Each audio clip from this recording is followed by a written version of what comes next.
Local theaters will be showing Killers of the Flower Moon. The best-selling novel turned movie is based on Osage murders in the 1920s, known as the Reign of Terror. In the early years of the FBI, agents tried new tactics to get to the bottom of those murders. Our Washington Bureau Chief Alex Cameron sat down with the FBI's historian.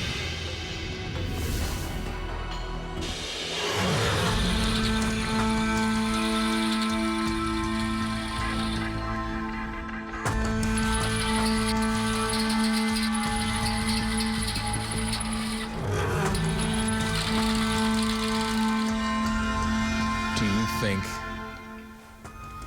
those victims would have gotten any justice had the FBI not gotten involved?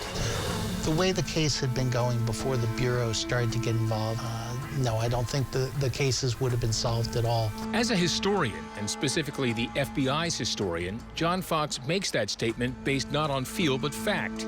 And notably, the fact that, unlike others who'd been brought in to solve the murders, the FBI agents, he says, were above corruption and produced convictions.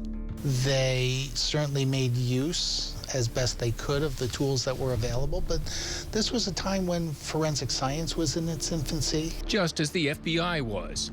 Far from being the storied agency depicted in the FBI's in-house museum, the agency that would catch the Unabomber and the BTK killer, and catch the imagination of the American public by taking down gangsters like John Dillinger, the FBI was more or less unknown in the early 1920s when the Osage murders were taking place. The Bureau of Investigation, as the FBI was called, was pretty small. But a man named J. Edgar Hoover took the reins in 1924 as Osage leaders were pleading with the Bureau of Indian Affairs for help. They turned to the Bureau of Investigation, and it was Hoover who basically sent out the memos from Washington to our office in Oklahoma City saying, get on this. Fox is the first agents to work the case, developed strong suspicions around Bill Hale, a powerful cattleman and the uncle of Ernest Burkhart. The self-proclaimed king of the Osage Hills, Hale owned a controlling interest in a local bank and held considerable political influence. One reason those agents hit a dead end. People weren't willing to speak. People were fearful. And, of course, the Indians themselves didn't always trust the latest person knocking on the door wanting to know more. Under pressure to show that his agency was not only above board but competent, Hoover then made what turned out to be a critical decision. The Bureau realized it had to try and do something different in that sense, and I think that's when Hoover, among other things, assigns Tom White as the head of the Oklahoma City office. A former Texas Ranger and railroad security man, Tom White took charge of the investigation in 1925. And Fox says it was under White that agents tried something that hadn't been done much before.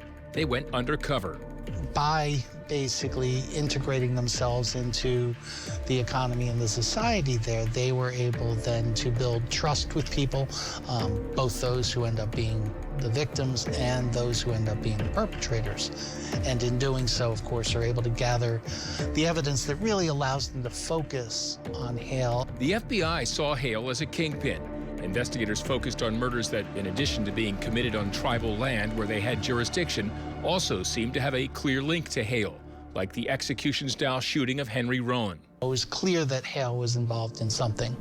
Right after Rowan was found murdered, Hale came out and tried to make a claim on an insurance policy that he had taken out on Henry Rowan. They looked into the shooting death of Anna Brown and the house explosion that killed Rita and Bill Smith, all of them related, all pointing to someone trying to amass a fortune in head rights. And so the Bureau's agents were able to identify a couple of witnesses who had worked on aspects of the various plots that Hale had going, and eventually get them to testify before the grand jury so that indictments could be put forward. Ernest Burkhart was one of those to testify, turning on his uncle in 1926 and pleading guilty to being part of the conspiracy.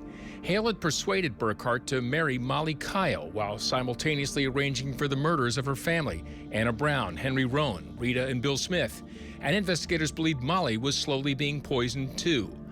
Despite hung juries, appeals, and every attempt to manipulate the system, Hale was convicted in 1929 and, like Burkhart, sentenced to life in prison. Both were later paroled, with Hale becoming a free man in 1947. He was forbidden from going back to the Osage territory. He ended up in, I believe, Phoenix.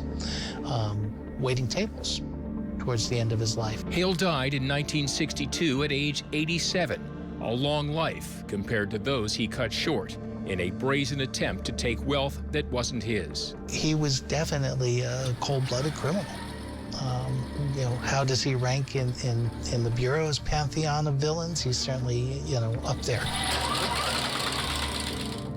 Now, John Fox helped David Grand with Killers of the Flower Moon, but he admits he is not a big fan of the book's subtitle, saying he does not see the Osage murder case as the birth of the FBI.